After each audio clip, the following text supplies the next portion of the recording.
டேய் தம்பி, இப்பதான் முக்கியமான ரூம்.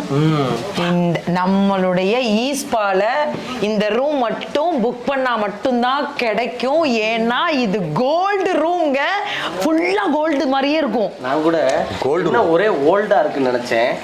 அப்படி ஒரு மத்ததெல்லாம் பாத்தீங்கன்னா ஒரு மாதிரி தாய்லாந்துல துபாய் செட்டப் மாதிரி.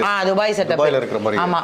ஓ, துபாயில இருக்கிற அந்த ஒரு ஹோட்டல்ல 7 ஸ்டார் உலகத்தின் 7 நட்சத்திர விடுதியில இருக்கிற அந்த தங்க அறையுடைய செட்டப்பை இங்க கொண்டு வந்து வச்சிருக்காங்க.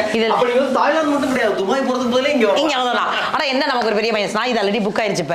இது நமக்கு இப்ப கிடையாது. ஆமா, ஆக்சுவலா மக்களே இந்த ஹோட்டலை வச்சு இந்த ஈஸ்பாவை பொறுத்த வரைக்கும் இந்த கோல்டு ரூம் வந்து நமக்கு அவ்வளவு ஈஸியா கிடைக்காது. நீங்க 1 வீக் முன்னாடியோ இல்ல அட்லீஸ்ட் 2 டேஸ் முன்னாடி புக் பண்ணி தான் ஆகணும், வேற வழியே இல்ல.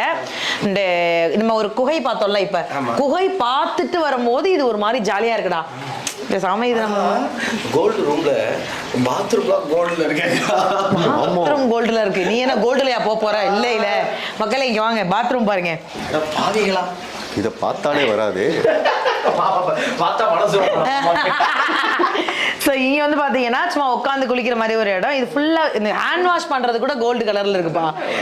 பாத் டாய்லெட் போகிற இடம் கோல்டு. நீங்கள் அந்த நம்ம பாத் எடுக்கிறோம்ல அந்த படிக்கட்டு கோல்டு, அந்த கம்பி கோல்டு, அங்கே பாருங்க அந்த புத்தர் போட்டிருக்க அந்த அங்கே உடையே வந்து கோல்டு. இது எல்லாமே கோல்டில் தாங்க இருக்கும். செம்மையா இருக்கு. இது வந்து நம்ம ஈஸ்பாவோட த ஃபேவரட் ரூம் செட் வந்து இது கோல்டு. ஸோ இது வேணும் அப்படின்னாலுமே நீங்க புக் பண்ணிட்டு வாங்க. செம்மையா இருக்கு. அண்ட் ஒரு பெரிய சந்தோஷம், கப்பலா வாங்க.